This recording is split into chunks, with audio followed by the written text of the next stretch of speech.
Hello, everybody. Welcome to a very special edition of Gardening Plus with myself, Joy of the Garden and Home. Unfortunately, my co-host Healy is not available with us today, but she is going to be watching, I'm sure. But it's so awesome. It has been a great week, my birthday week celebration. I've tried to produce, a video every day. Some are long form, some are short. And, I tried to have something in there that's different every day. And yeah, I think today's the last. This will be the candle on the cake per se of the videos.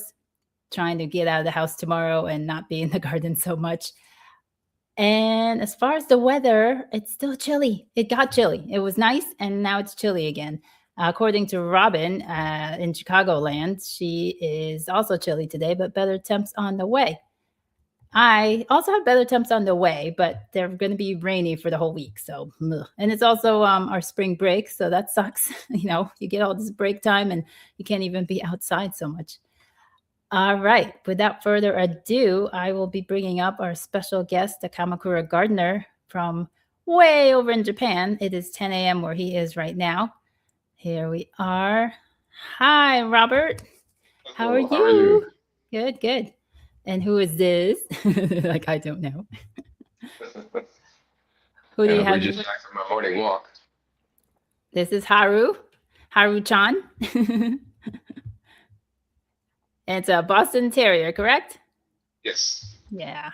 And you like Boston Terriers. I've seen She's in my past third. videos. She's my third. Yeah. Yeah, they're entertaining. They're very kind.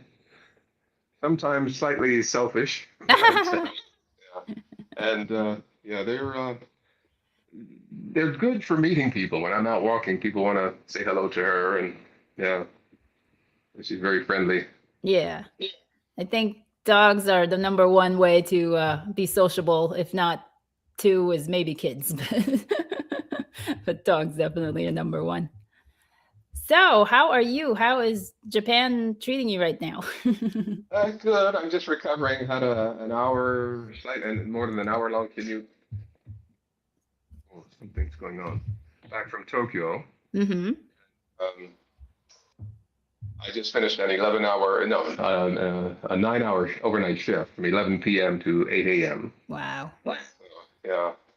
So I usually get home a little after 9 and start to wind down and usually get some rest at about noon. So this is the perfect time for a chat. Yes. Thank you so much for fitting us in. Well, I can see I think my landlord is outside and I'm not sure if it's somebody's outside. I don't Oh, know if you can see this. They're outside assembling something. uh-huh. Yeah. Wow. That's a lot of boxes. Not quite sure what's going on down there, but hope the doorbell doesn't ring. Yeah. So yeah, we've got it's 17 degrees Celsius here, which is about 62 Fahrenheit. Very It's a nice. beautiful day. Yeah, Howard and I just took a short walk, and yeah, the cherry blossoms are nearly in full bloom, and people are out strolling about. Yeah, so the next few days should be sunny and very pleasant for cherry blossom viewing. Awesome. It's cold there, huh? Oh, yeah. Today it didn't break 40 degrees Fahrenheit. That's like 10 degrees Celsius, I believe, something like that. Yeah, if it's 40, yeah, that's even lower. It's about Lower. 6 Oh, Celsius, wow. maybe. Okay. Yeah. Yeah. Um, Well, spring is on its way. Be patient. I know. I know. That's Oh, just my it. tulips are up. Wow. Okay. Yeah. Mine is just poked out the ground. So there you go. It's hard to watch, the channels that are far ahead of us a few weeks and being like, oh, they're already doing this and they're already doing this. And I'm still like twiddling my thumbs and doing, the little stuff that I can. There's a channel that I watch a couple times a week called Lumna Acres, and Al and his wife Gina are in New Hampshire, and they're getting snow. Yeah. They're getting more. Yeah, one of my subscribers, Ali and Dan, they're I think in New Hampshire as well, and she was warning me a couple days ago that yeah, we're going to get quite a few inches of snow. Wow. Yeah. Yeah, we don't get much snow here, luckily. Well, here in Kamakura anyway. Right. And where is And you did in Japan, aren't Kamakura you? compared to Tokyo? Like geographically, where's Kamakura? We are south of Tokyo and south of Yokohama. Yeah, due south. Okay. Yeah. So we get the same weather. It's funny. The yesterday, Friday, not yesterday. Yeah, it's already Sunday here. Yeah, Friday we had rain. And I was checking my security cameras at my home here, and it was raining here, but not in Tokyo where I work.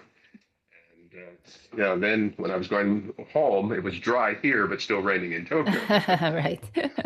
Oh, it's slightly cooler here because we're right at the ocean. I'm about maybe 4 kilometers from the ocean. Oh, So nice. it's cooler here. And in the summer, it's about 1 or 2 degrees cooler than Tokyo because we don't have the heat island effect, Hmm. the heating of the concrete and steel and all that. So, yeah, Right. so it's a bit cooler. The trees, this is a well forested area, so the trees here help keep things cool slightly. 1 or 2 degrees in August, really, you can't tell the difference. Right. Your audio is cutting in and out. Do you have that earpiece you're wearing? Do you need that? I know we were having issues with sound before. Um, let's see here. Well, it like gets soft and loud, so I don't know if. Oh, that might be because the heart is in my lap. Let me bring the computer closer to me. And yeah, yeah, okay. All Yeah, right. my microphones are right here now. So it should be better now. Okay. Yeah, I hope. Yeah. Does it sound better? Or is it still the same, still cutting in and out? It still gets low and high and low and high, but you're still there. We'll manage. Um, Let me see if I can.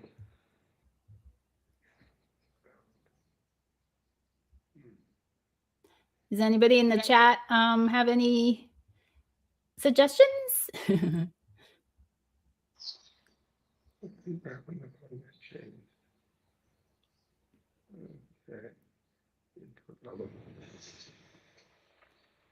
Well, that's all right. I don't think it's affecting us too much. Good, good, good. All right. So you've been in Japan for quite some time. 40 44 years? years. 44 years. 44 years. January of 1982. Yeah. So what brought you there? How'd you end up there? And obviously, where did you come from originally? Where were you? I'm originally from Pennsylvania, a small town north of Philadelphia. I was born in Philadelphia, but my father moved us out of the city in 1964, 64, 65. He worked for the city as a draftsman, and he knew that the area we lived in West Philadelphia would become rundown, slum-like. So he moved us out to the suburbs in the mid 60s to a little town called Penland, Pennsylvania. It's a black enclave. Um, but actually now it's gentrified. A lot of white folks have moved in and Koreans. It was kind of mixed race before, but mostly black.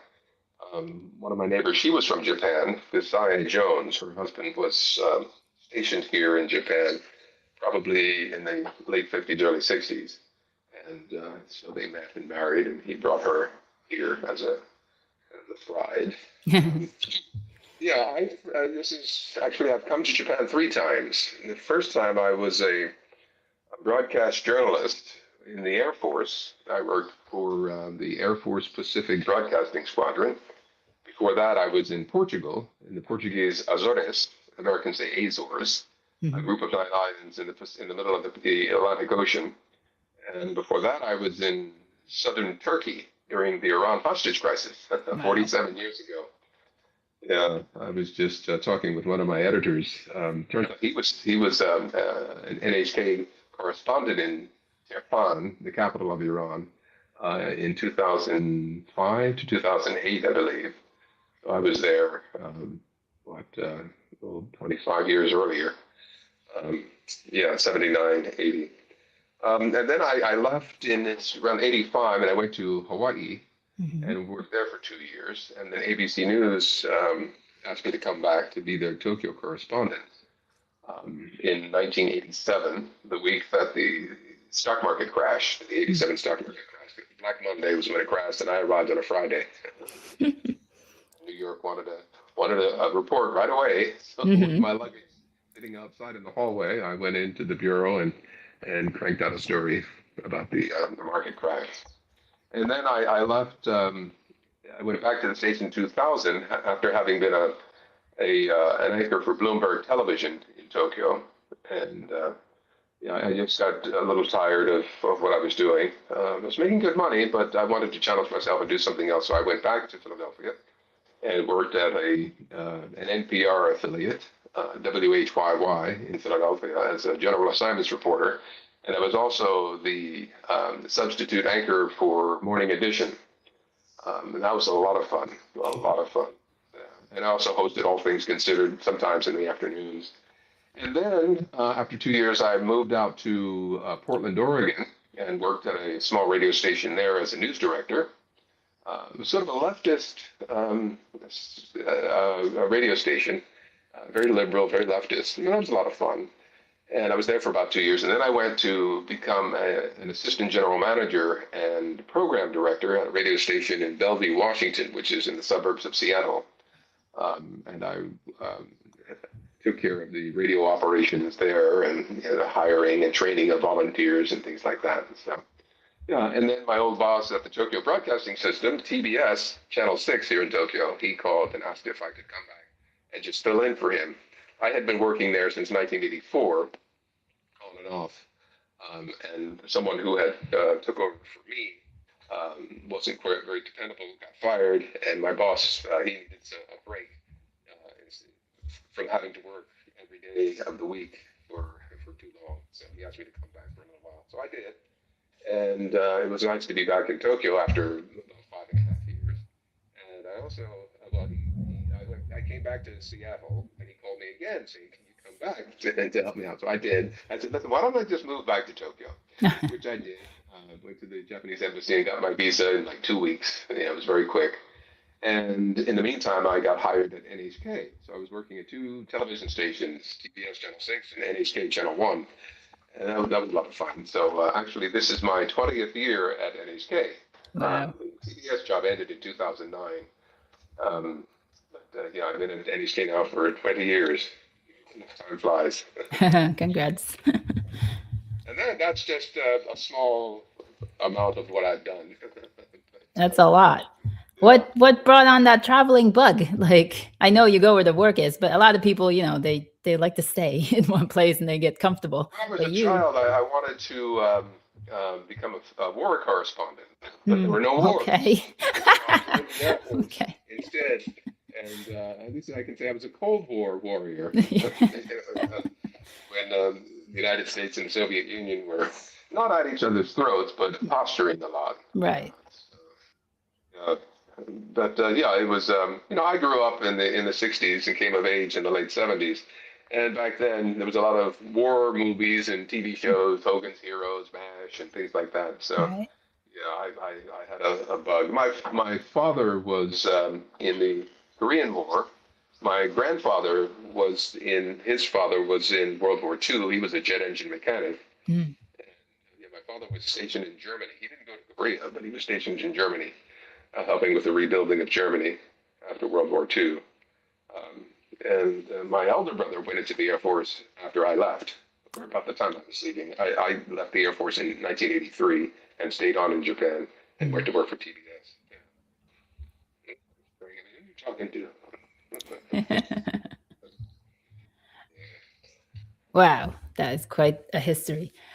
And so now, let's see. Go ahead.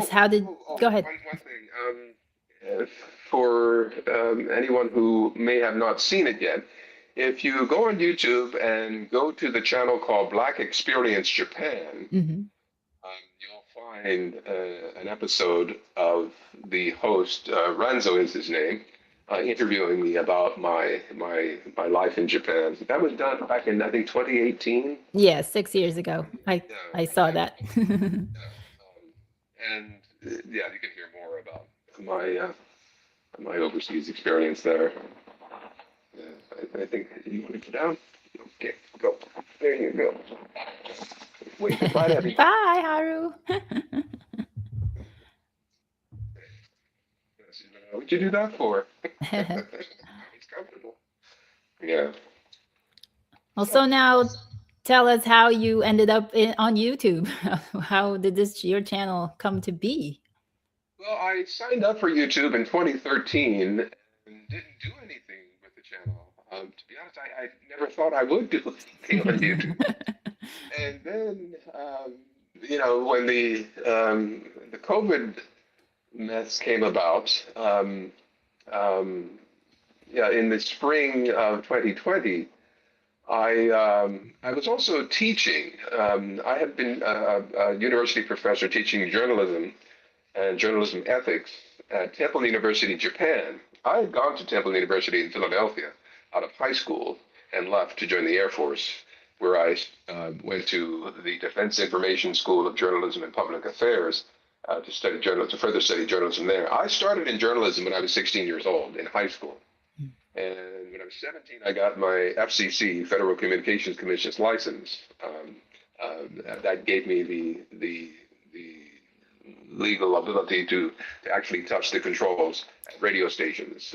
And that was my job when I first started at WDAS, AM and FM in Philadelphia. I was still in high school, but that was my goal, was to be a radio and television broadcaster. Yeah. And oh dear, I forgot the question. YouTube. Oh, right. Yeah, I started on YouTube. Well, during the I was teaching, and then suddenly we had to teach online. So I was home all day, and then suddenly I got the idea of starting a YouTube channel to showcase my gardening, which I had been doing since I arrived back in Japan in 2006.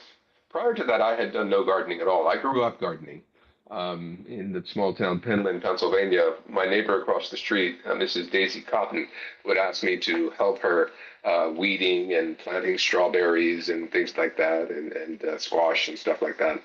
And that's where I got the gardening bug, but I hadn't done anything for many years.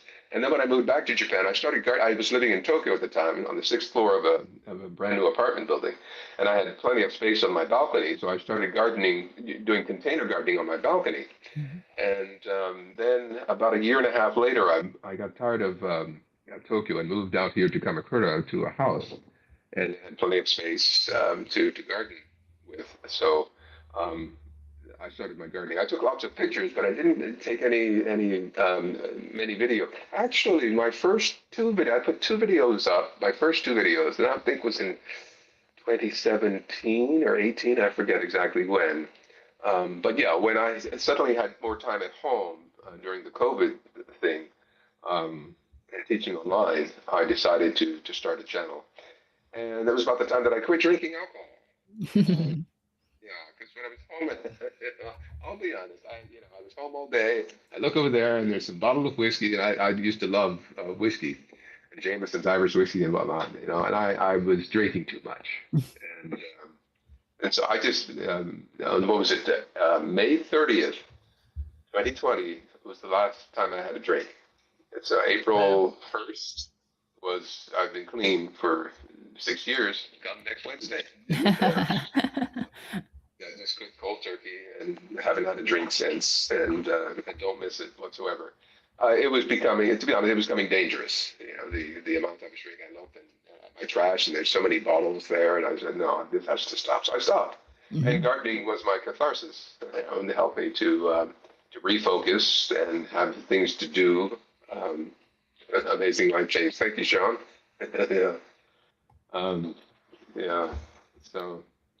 So that's how I started. If you go back and watch some of the early episodes, I leave them up there, but they were a little embarrassing. I had to change my mindset from a news announcer and news reporter to just a regular guy out in his garden. So hopefully I think it's worked. I happened to catch one of your videos where you were doing a vitamin D bath. And so you were, Oh yeah, those Unshirted. were one of the early ones. Yeah, I was still Yeah. drinking then.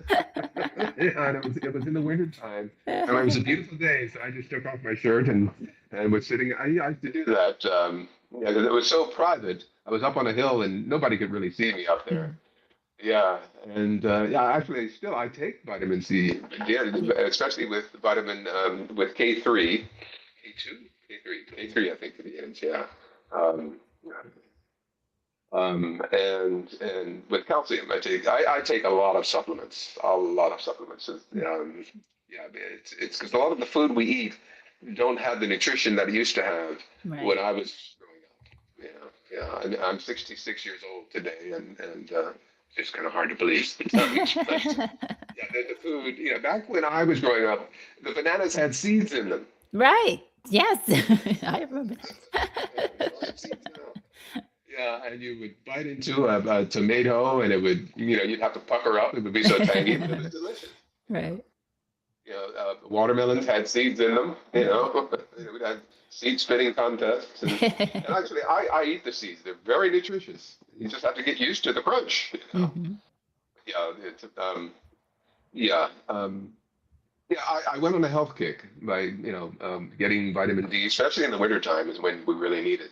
And a Right. lot of African Americans, my grandmother died of colon cancer, um, and that may have been from a vitamin D deficiency. A lot Oh. of us, we don't go out in the sun as much as we should. Hmm. We really don't have to because of our melanin, our skin color. We absorb a lot more vitamin D naturally from the sun, but we still need a lot of it because it's just not in our foods these days. Right. So that's why for me, gardening is very important. Of course, I don't grow all of the groceries all of the vegetables that I consume, but it's just nice to.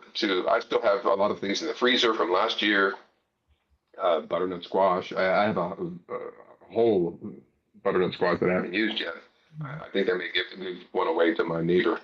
But yeah, it's very important. Yeah, yeah. So yeah, that was my vitamin D episode. Yeah, wow, that was a long time. So your those videos in that property, you were there for like 20 years, correct? The last property? 18 years. 18 Yeah, years, okay. 18. Yeah, this year is my 19th year in Kamakura. So yeah, I was there for 18 years. Yeah. And so that was a little bit of a challenging space because it was all mostly container, but you did have a little bit of like an above ground situation, like you did a raised bed towards the end of your time there. What challenges did you have in that last property? Um, well, one of the benefits was it was high up. Hmm. So the critters, some of the critters, we had tanuki, which are like raccoon dogs. They're actually canine, but they look Oh, like raccoons. wow.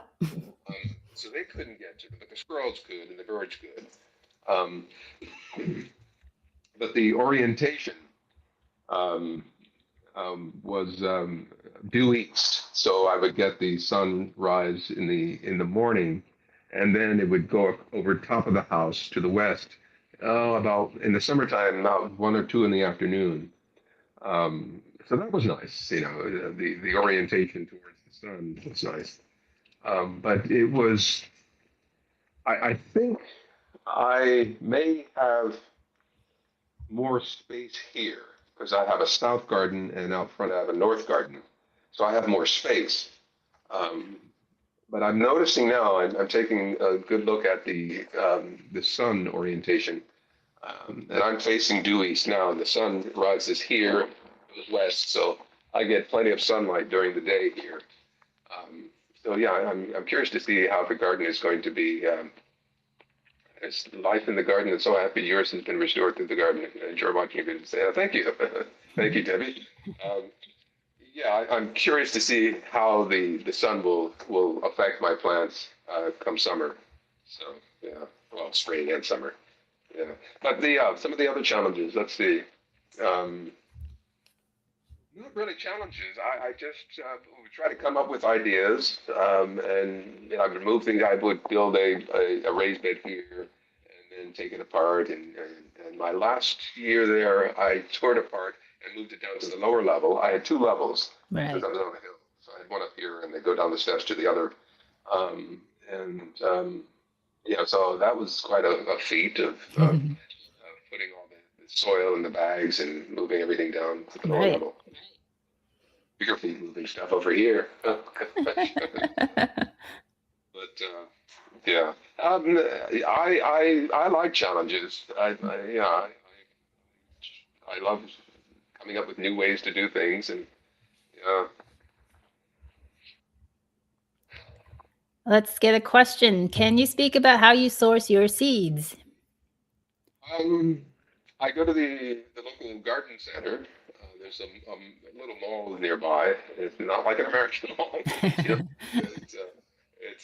Yeah, the Konan Mall, and they have a really nice garden center.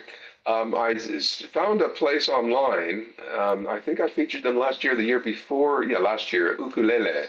They're a company somewhere in Western Japan, I think, and I get seeds from them. I save seeds, Okay. butternut squash and the melons and things. Yeah, when you get fruits that have seeds in them, save them. Right. You save tomato seeds, correct? I think I've seen you Yeah, save. Yeah. I haven't done that recently though. But yeah, I think in the United States, maybe it's just me. I haven't found the sources that I. I'm sorry, someone's.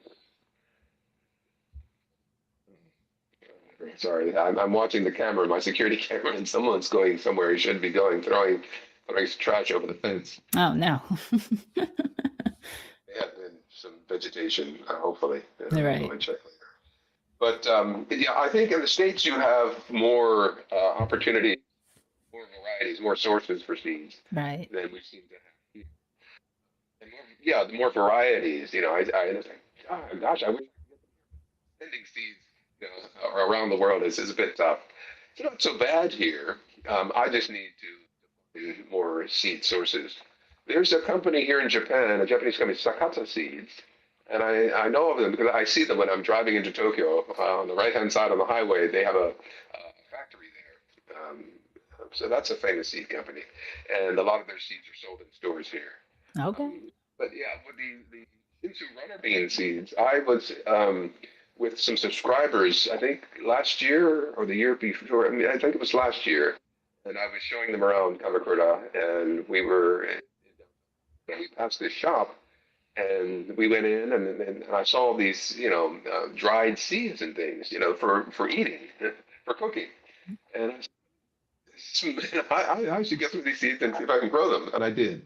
The plants didn't do very well last year. Do better this year. I had them in containers, in grow bags, Mhm. and I fed them well with fertilizer. And I'm not quite sure why they didn't grow so. They flowered, but I didn't get any beans. No. So maybe it was pollination. Pollinators, that's Right. another thing. And, at my last place, I was 70 meters above sea level. Don't ask me what that is in feet. Maybe somebody can do the conversion. And here I'm still pretty high as well, but um, I think there's much more biodiversity here, right? Forest, and there are a lot of other trees around me here, so maybe pollinators will be easier to reach my place here than they were at the last place. Yeah. Oh, good. Do you use a special, do you use a special soil mix? Not really. Just what they sell at the garden center for vegetables. Yeah. Um, but fertilizers are very important. A few episodes ago, I showed the fertilizers that I use. The bone meal, the fish meal, the phosphorus, the oil scum. I don't know what that is. In Japanese, translated as oil scum. And it has well, Haru likes nibbling on it. When I put it in my bag, I had to chase her away. She likes to taste it. But I found out last year that that's the key.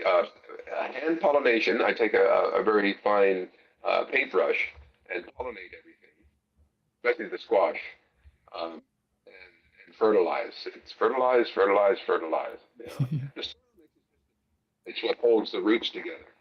And that's not enough. You have to feed the soil, which feeds the plant. Right. soil is just something for the roots to grab onto. So the soil mix is not necessarily important. You have to get, it has to be for vegetables and potatoes, for example. It's a different type of soil. Sometimes you don't even need soil to grow potatoes. Right. So, but yeah, I think fertilizing is more important than the type of soil. Yeah. Do you have a favorite vegetable to grow? I think, hi Robin. I think my favorite is tomatoes, cucumbers, and not just one. If I were to be one, I would say I like tomatoes, cucumbers, and to be honest, everything I plant I like.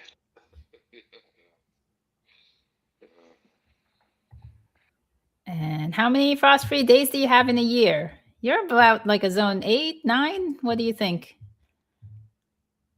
Oh, we're losing your volume a little bit. Is it getting blocked? Is that better? Okay, I can hear you now. Um, yeah, we don't get. It gets very cold here in February and March, but it doesn't go below freezing very much. Although this year we had like 4 or 5 days of sub-zero temperatures here, Mhm. and with my aloe, and possibly, yeah, I don't see any life in them. No. Um, um, but everything else survived. The lemons and the Nikon, the Japanese oranges, they survived. Um, yeah, I don't. I have to wait until later to see if they put out any blossoms and fruit. Yeah, here in this area, we don't really get. We do get snow usually once a year, but we don't get we don't have to. Sometimes there's frost. Sometimes when I moved, I had covered parking space. So but here, hey, I saw frost on my windshield, maybe 1 or 2 days. So it's not that often, and to cover anything would be the solution. Yeah, just a good cover, and everything should be okay the next day. But well, I didn't cover my aloe. I didn't think it would be that bad. Oh, yeah. It was up on the hill, so all of the warm air would rise up, and the base of my home was a huge concrete structure that would gather heat during the day and release it overnight and into the morning. So I never really had any problems with frost. The front of the house, which was sort of like the northwest, some of my water plants, the water in the bowls would freeze. Mm-hmm. But east side where the sun was, yeah, I never had any frost. Yeah, so, yeah. Do you grow food indoors? And I've just started my last episode, the Saturday episode. You'll see me out planting my strawberries, and I'm not sharing them. Damn it, with birds. Yeah, so this is be the first year that I'm going to grow strawberries indoors, and I'm thinking I've got arugula growing in, everything growing in there. So yeah, I think come next winter, I'm going to just continue growing things throughout the winter and not just waiting for spring, but grow things throughout the winter and then take them outside. Mhm. Yeah, my pineapples, pineapple. Here I got 2 pineapples. They were rather small, but still they were delicious. So yeah, I'm going to start gardening, yeah, indoors. Yeah, and I do have. Somebody mentioned that. I totally forgot about it. Not that I have one. I have a solar generator, sort of like a battery, right behind me here, and I paid a lot of money, and I'll be using that to power my grow tower, paying Tokyo Electric Power Company and all that.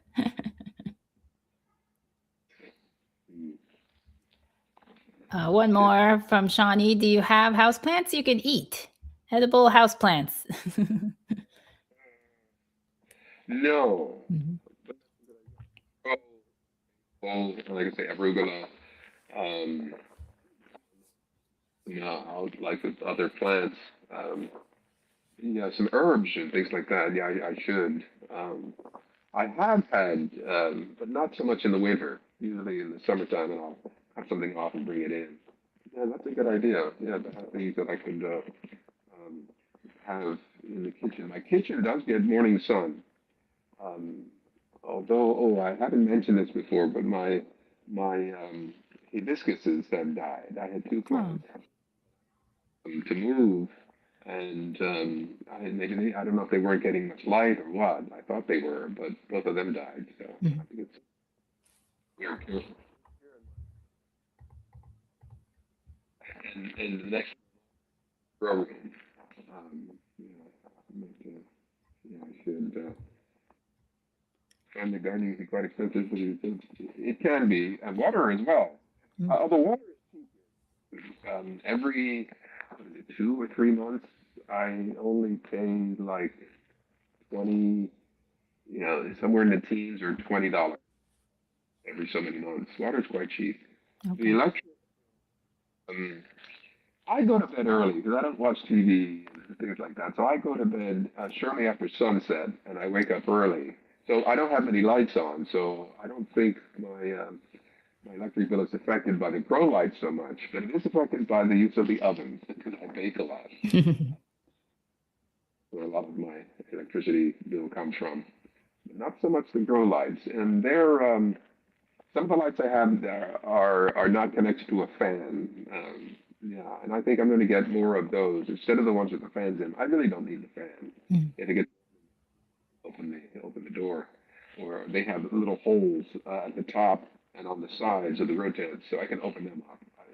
And the one fan that's kind of old, the one light that I have that's a fan in it, it's quite old, and it's making a lot of noise.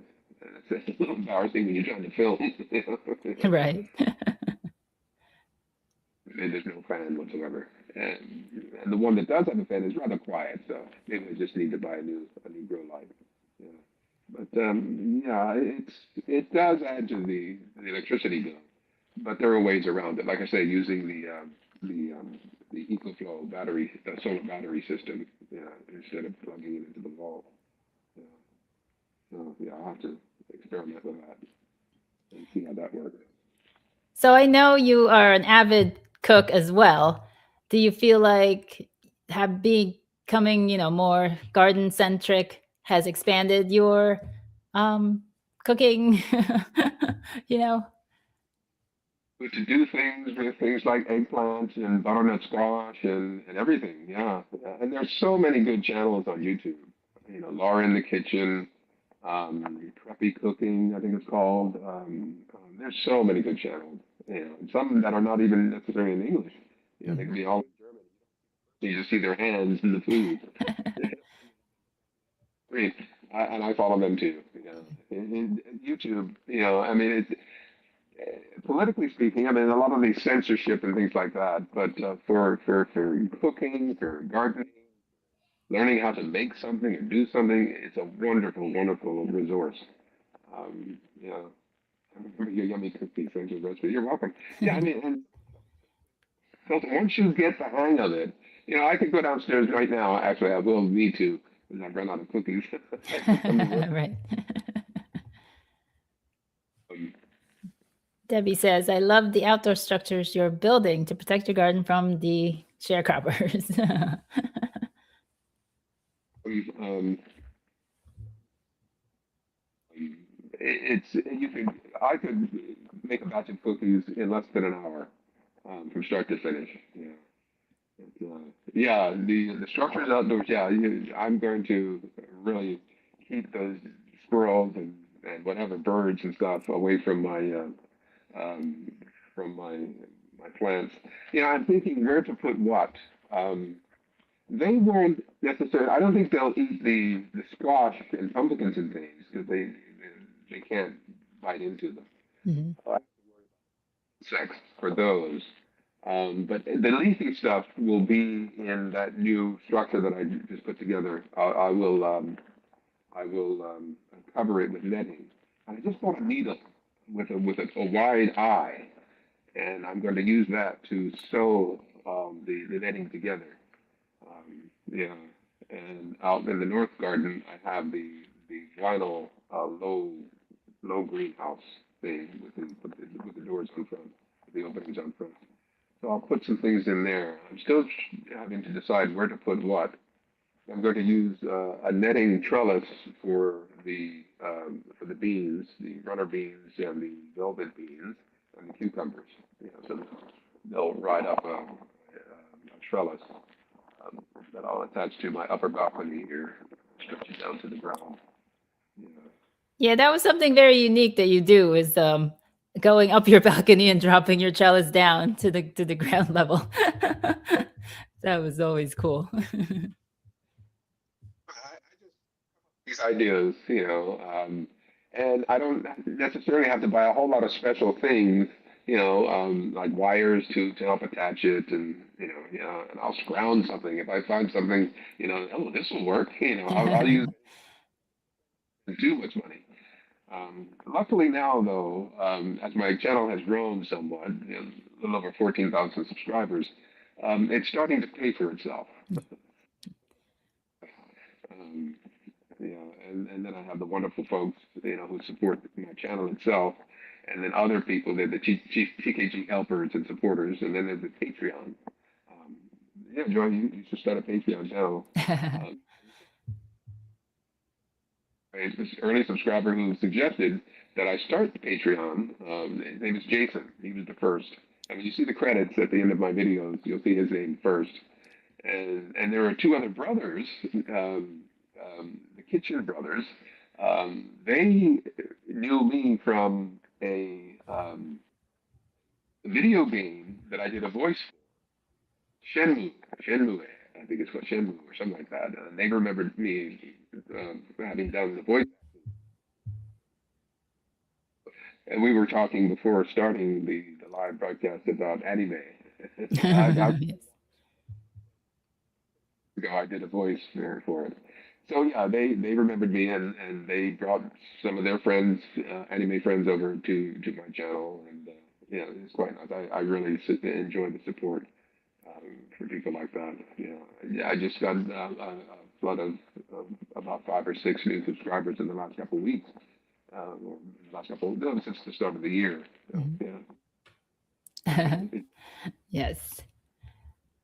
Oh, let's see. Okay, so your new property there, like, did you consider that you may be not saying you're old, but aging, that you that you shouldn't be doing stairs anymore? Are there any homes there that don't have stairs? Worry about stairs. I slipped a few times on those stairs, but never got hurt. Okay. Used to warn me, be careful, be careful. I was careful, yeah. To be honest, I don't miss those stairs. I don't miss that lower level garden. I have to squeeze, and my white T-shirts would get all green from the tomato vines. Yeah, I think here it'll be a lot better. Oh, good. Oh, somebody said, did you do a voiceover for Mortal Kombat?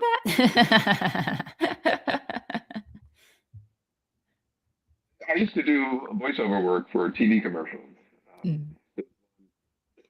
for the car company Honda. Um, and Eric Clapton was playing a guitar, and my part was Honda Ascot MBTI debut. And they paid well back then. They don't anymore. Right.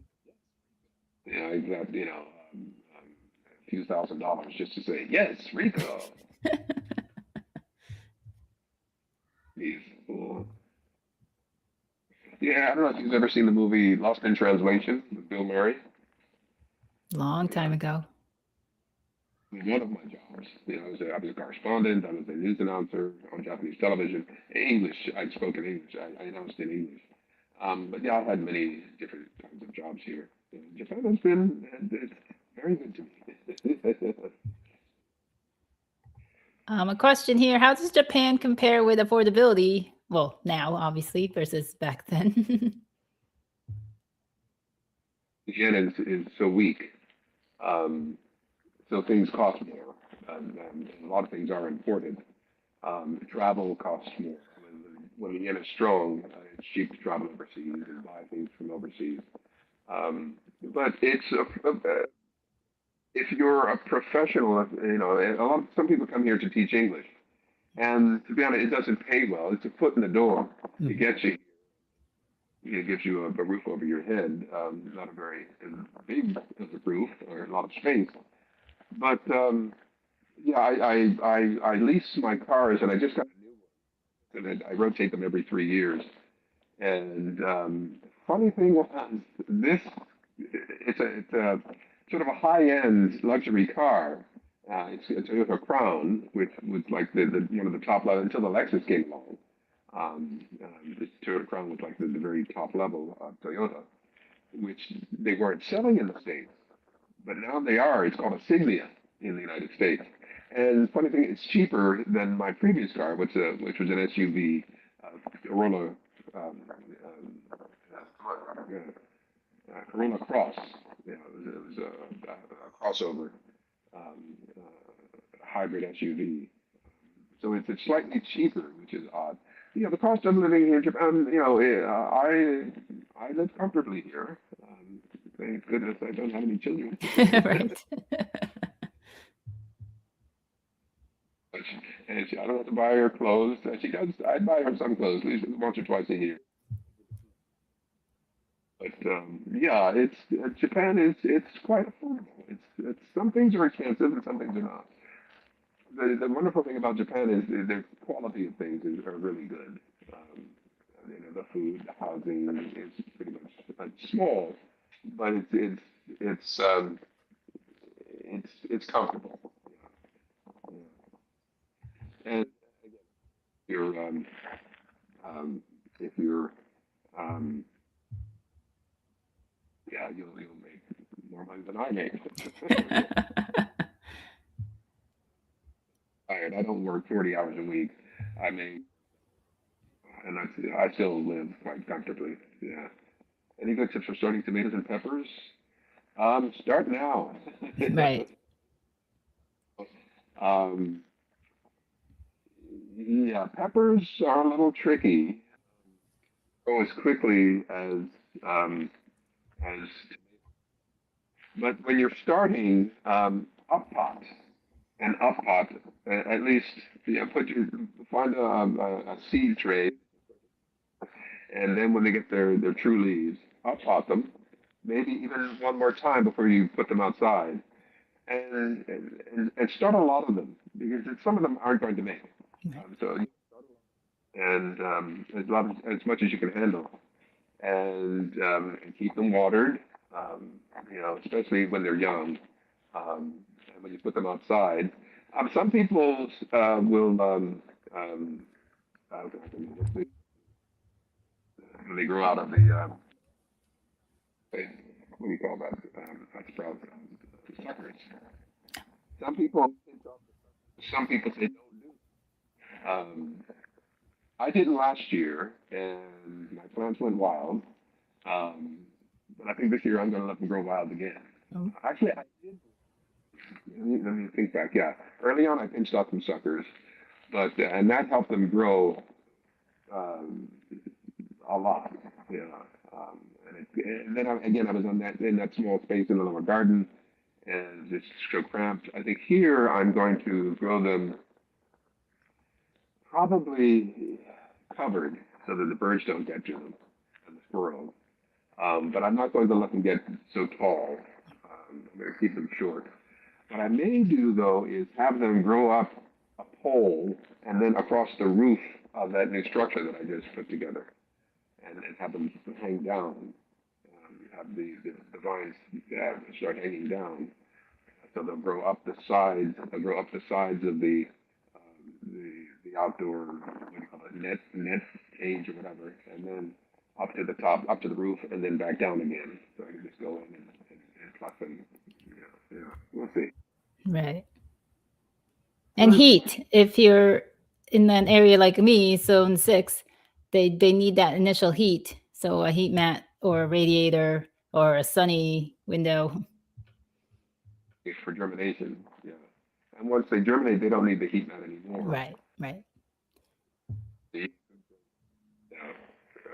and they don't have to be expensive grow lights. Just good ones. Yeah.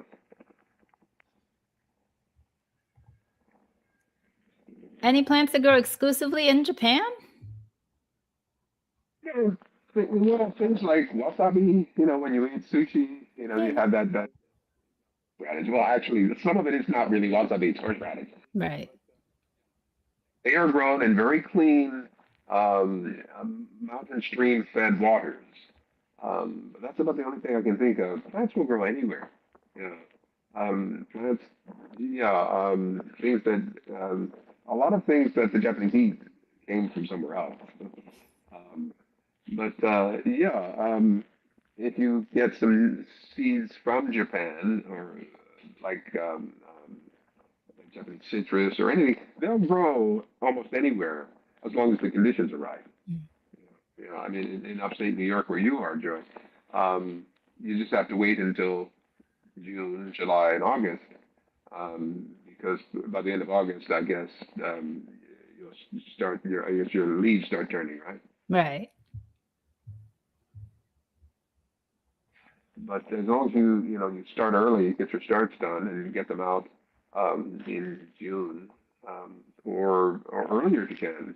A lot of people in Pennsylvania, which is not too far from where you are, Hmm. uh, even around Easter was when people would start putting their stuff outside. Right. For me, start falling because I don't know what Easter is.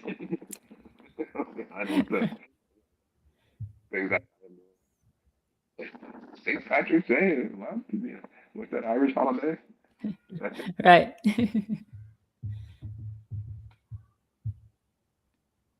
I don't. All my calendars are here. They're Japanese. There's March 20th was a national holiday. The spring equinox. Hmm. Yeah. All right. I think that's the questions for now.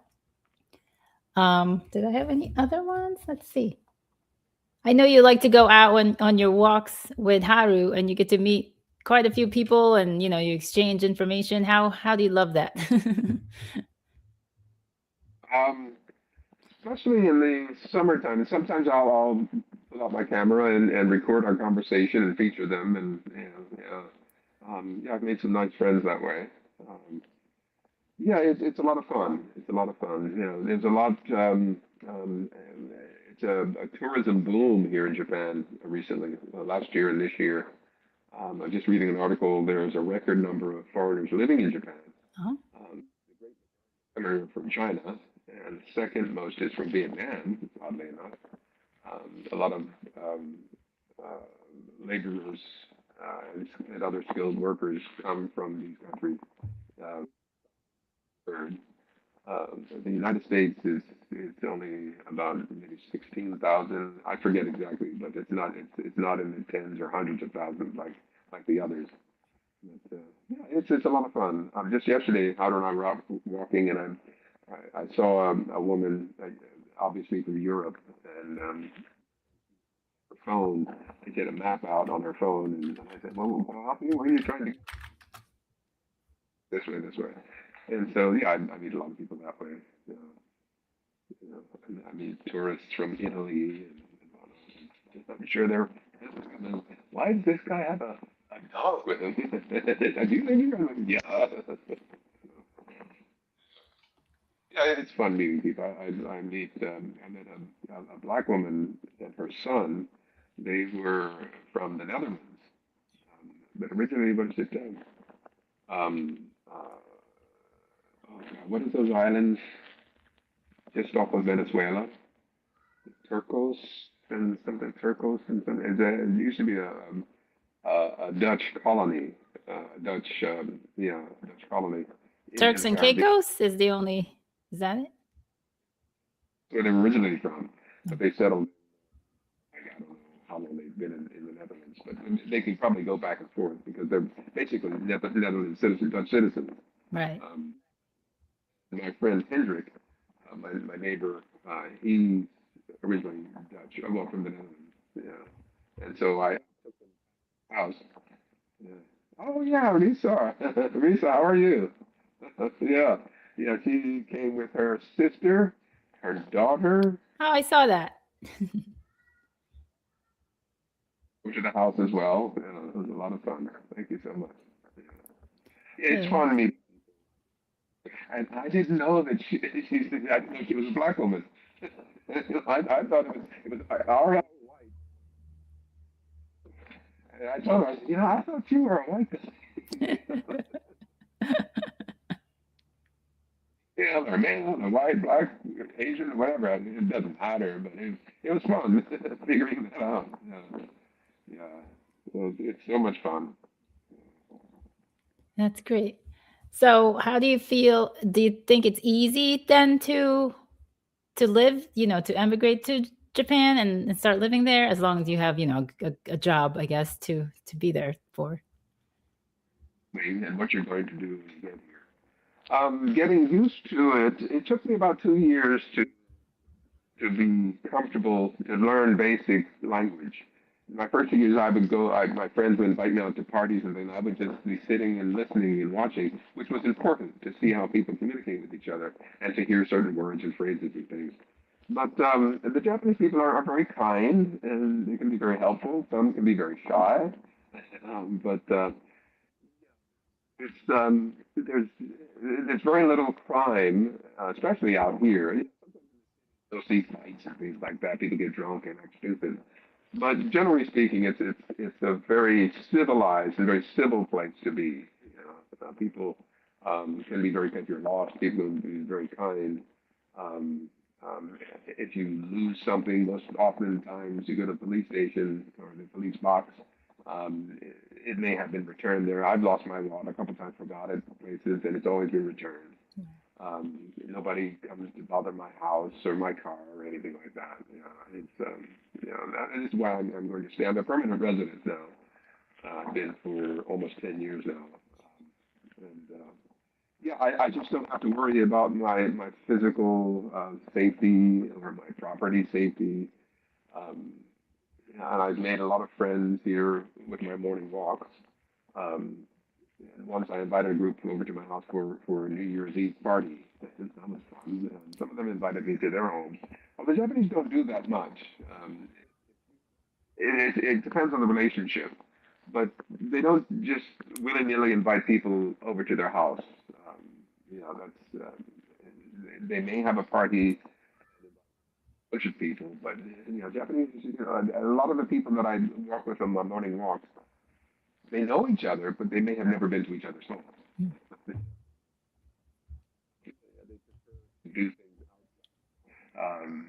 in groups like a drinking group here, or going out to a restaurant there, or something like that. So yeah, it's people don't they um, they're curious, but they don't push too hard. They don't get into your business too hard. Right. Yeah, I've never had any troubles here.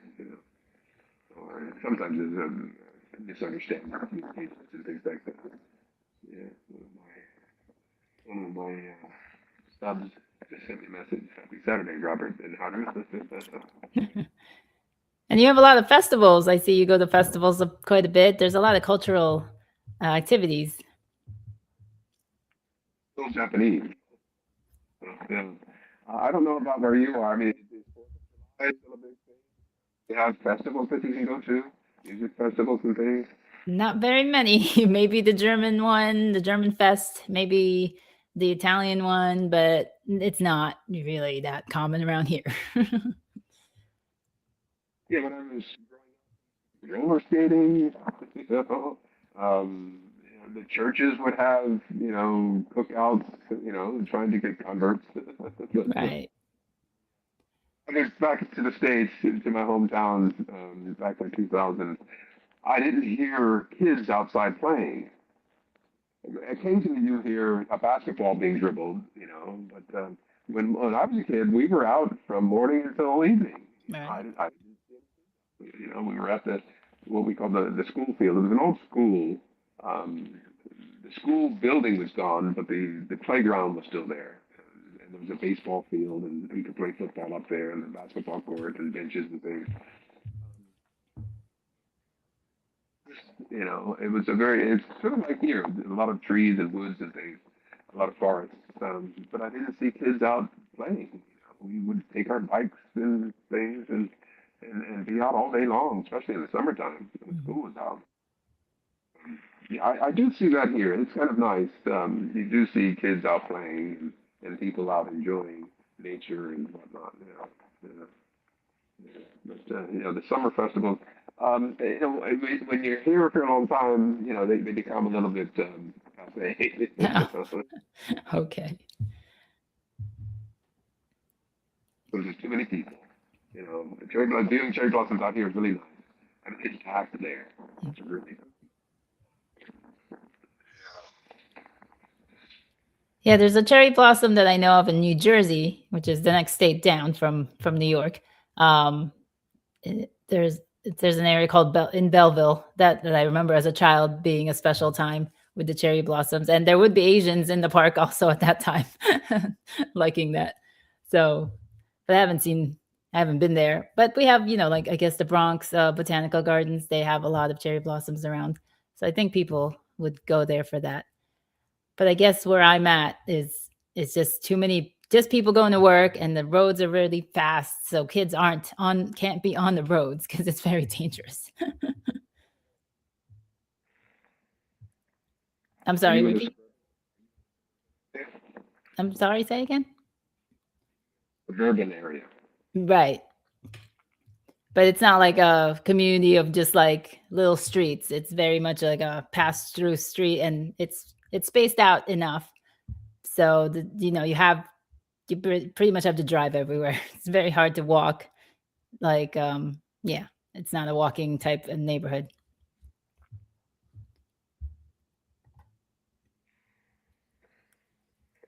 How about farmers markets? Do you have those?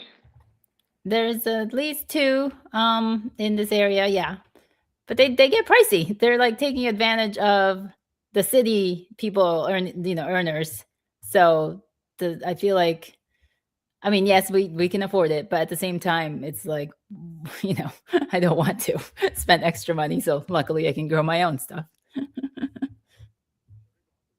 Where in California? She's where is she at? Oh, I can't remember now.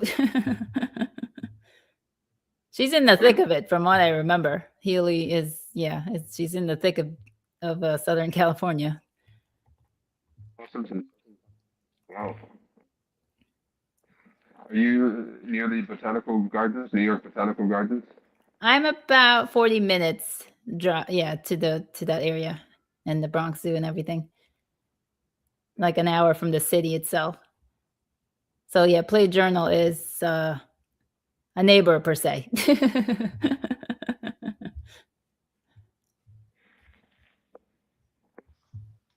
All right. Anybody have any more questions? We're over the hour, and I know Robert wants to take his break. What are you planning on growing this year? Oh, I grow as much as I can handle, like the usual tomatoes, peppers, all the summer squashes, the winter squashes, the winter squash, potatoes, sweet potato slips are rolling around.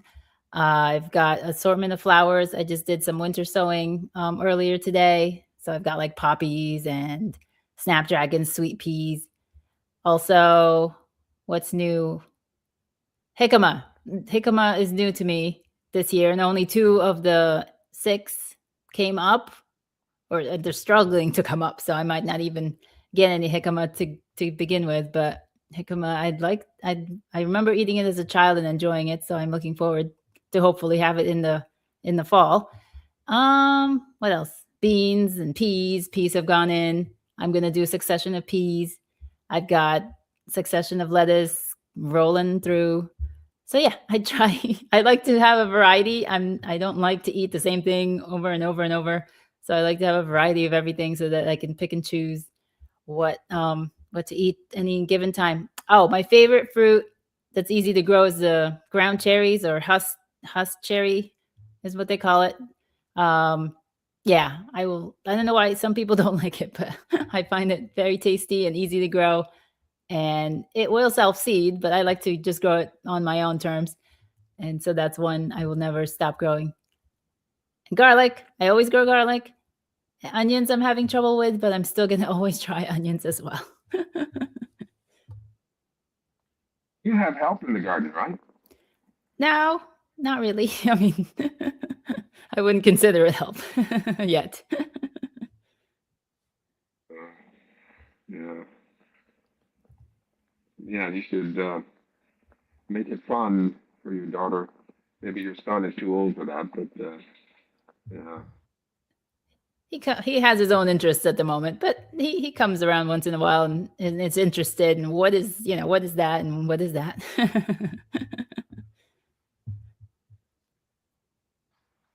He gets his house. Right.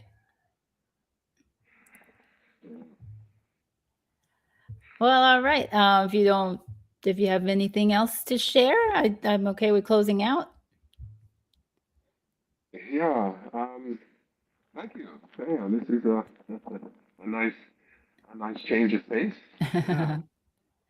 Do you want to share your other socials that you share your stuff in, your Patreon and Rumble? Good question. Let's see here. Yeah, I have to do this. Yeah, I'm on Patreon, X, Telegram, Bright Eon. Yes, I'm on Trump's Truth Social. Someone sent me a message saying, "Oh, you post on Trump's Truth Social. I will never watch your channel again." Yeah, it's gardening. It's not politics. Yes, BitChute as well. If you're familiar with BitChute, Bastion. Yeah, yeah. So yeah, quite a few places. I just want to reach out to people all around the world. Yeah, yeah. I'm not a Republican. I'm not a Democrat. I don't even vote. You know. Yeah, enough of that. Yes, there should be no politics in gardening. It's about feeding your soul and your body. Let the veggies compete. Right. All right. Well, good night from myself and good morning to you, good sir. 7 a.m. Yeah. It's time for bed. Yeah. All right. Thank you, everybody who joined in. For anybody who does the replay, thank you as well. Thank you to all new subscribers. And please watch through a couple of the shorts so your subscription sticks. Because sometimes if you just subscribe and not watch a video, then you get kicked out. And I will see you all or talk to you again. I think I'll do a video April Fool's actually. So watch for that. All right. 2 years. April 1st is my yeah. Congratulations. Actually, maybe the spring equinox back on the 20th, but yeah, April 1st. Yeah, that used to be the historical start of the year. Good night, Debbie. All right. Good night, everyone. It's been a pleasure. Bye.